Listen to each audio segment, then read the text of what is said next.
అదే RTV app వార్తల్ని క్షణాల్లో చదివే అవకాశం ఉంటుంది. ఒక న్యూస్ పేపర్, ఒక టెలివిజన్ ఛానల్ మీ చేతుల్లో ఎప్పుడూ ఉంటాయి. మీరు రేవంత్ రెడ్డిని వెళ్ళి కలవడం బీఆర్ఎస్ నుంచి పెద్ద సంఖ్యలో ఎమ్మెల్యేలు వెళ్ళిపోతున్నారని ఒక బజ్ని క్రియేట్ చేస్తుంది.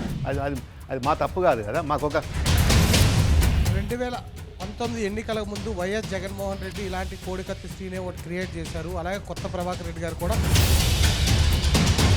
దాన్ని చెప్పు తీసుకొని కొట్టాలి ఫస్ట్. కేసీఆర్ సర్కార్ ఖజానా ఖాళీ చేసిపోయింది, రాష్ట్రాన్ని అప్పుల పాలు చేసిపోయింది, రాష్ట్రాన్ని అభివృద్ధికి సంక్షేమానికి డబ్బులు లేకుండా చేసిపోయిందని చెప్పేసి కొత్త సర్కార్ రేవంత్ రెడ్డితో సహా అందరూ అంటున్నారు. మరి వాళ్ళకి అవన్నీ తెలిసినప్పుడు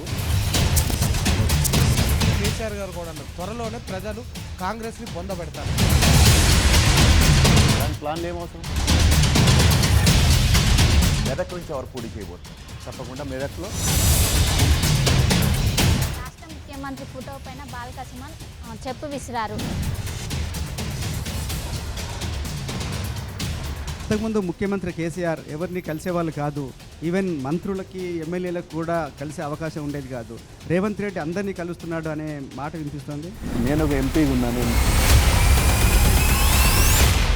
మరిన్ని వీడియోస్ కోసం ఛానల్ ని సబ్స్క్రైబ్ చేయండి. లేటెస్ట్ అప్డేట్స్ కోసం వాట్సాప్ ఛానల్ ని ఫాలో చేయండి. అండ్ లింక్ డిస్క్రిప్షన్ లో ఉంది.